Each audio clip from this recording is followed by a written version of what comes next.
नमस्कार, चंद्रकांत भी भट्ट अमेरिका से।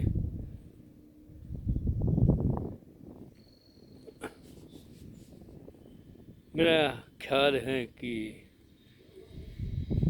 ये दुनिया में जो लोग आते हैं, जन्मे हैं,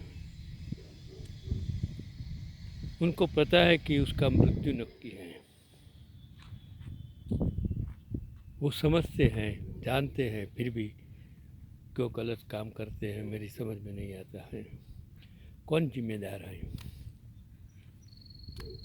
हम क्या अपनी जिम्मेदारी के साथ जी सकते हैं, या हम सत्ता और धन के पीछे दौड़ते जाएंगे?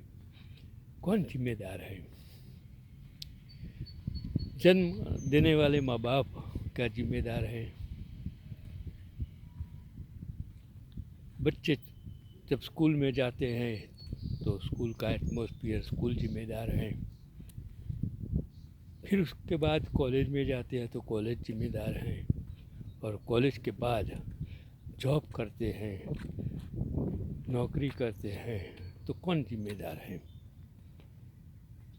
कोई कहते हैं कि माँ बाप ने संस्कार नहीं दिया, कोई कहता है कि बच्चों में संस्कार नहीं है। ये सब गलत बात है। हर इंसान जो है वो जिस परिस्थिति में होता है उसके परिस्थिति के मुताबिक, जैसे हर सोना तो एक ही है, मेटल तो यही है, लेकिन उसको जो मोड़ पर मोल्ड करता है तो उसमें से क्या क्या चीज़ें बना सकता है। इसी तरह हम इंसान भी चाहे तो अपने आप को, बच्चों को कुछ मोल्ड कर सकते हैं, समझा सकते हैं। समझाने की पद्धति में उसको धमकाने से, डराने से कुछ नहीं होता है, ऐसा मेरा मानना है। एक बहन जी स्कूल के प्रिंसिपल के पास एक लड़की को लेकर जाती है, और प्रिंसिपल को कहते हैं कि देखो, ये मेरी बेटी है। उसने उसको इस स्कूल के एक बच्चा बहुत छेड़ता है, उसका नाम दिया। तो फिर प्रिंसिपल ने प्यून को बुलाया।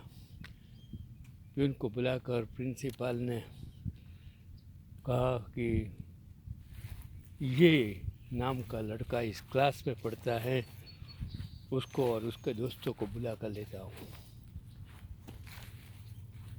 बच्चा आता है, उसके दोस्तों के साथ आता है।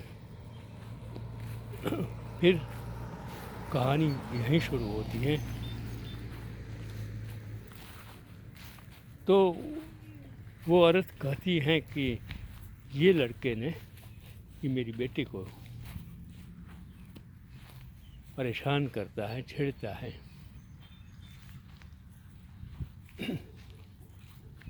प्रिंसिपल ने बोला कि भाई क्यों ऐसा करता है? लड़के ने बोला कि साहब, मेरी गलती हो गई, मुझे माफ़ कर दो, मैं तो सिर्फ मजाक करता था। तो औरत ने कहा कि भाई ये मेरी बेटी है, वो उसका मजाक कैसे कर सकता है? उसको छेड़ता है। मजाक करना और छेड़ना वो अलग चीज़ है। तो लड़का और उसका जो फ्रेंड्स सब बोलने लगे, साहब माफ़ कर दीजिए, हम अभी बाद में कभी उसको कुछ नहीं करेंगे। औरत ने कहा कि भाई ये नहीं चल सकेगा। तो वो लड़के ने कहा कि आंटी मुझे माफ़ कर दो। उसे पता नहीं था कि आंटी कौन है, क्योंकि आंटी के पीछे वो खड़ा था।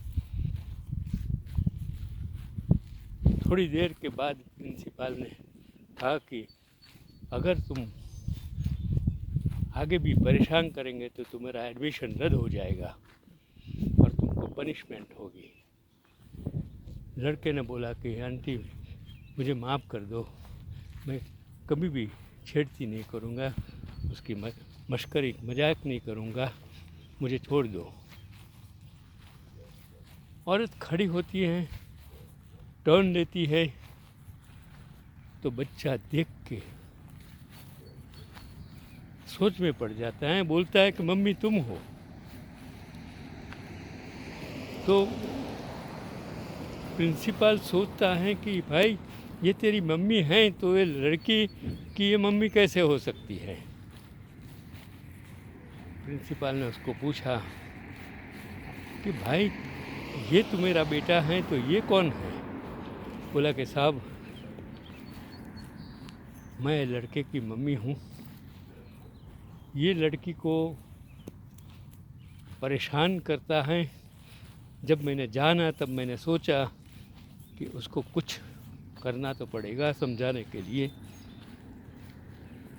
क्योंकि कल आज ये लड़की है, कल दूसरी लड़की हो, किसी भी लड़की हो, उसको मेरा बेटा हो, किसी का कोई भी लड़का हो, उसको छेड़ने का कोई अधिकार नहीं है।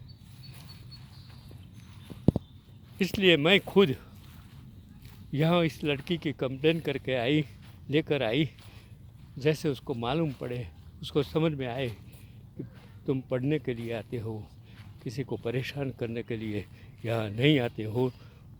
तुम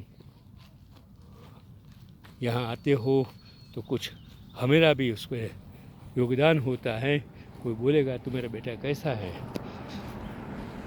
फिर लड़के ने प्रॉमिस दिया कि मम्मी आज से मैं कभी भी किसी भी लड़की से परेशान नहीं करूँगा और इज्जत के साथ उसके साथ बर्ताव करूँगा। समाज में अगर हर माँ बाप, हर लोग, हर इंसान इसी तरह सोचते जाएंगे तो समाज का हर प्रॉब्लम सॉल्व हो जाएगा, ऐसा मेरा मानना है। यही आपके लिए एक पैगाम है कि आप सोचकर समझकर किस तरह इंसान को समझाए, यही आज का पैगाम है।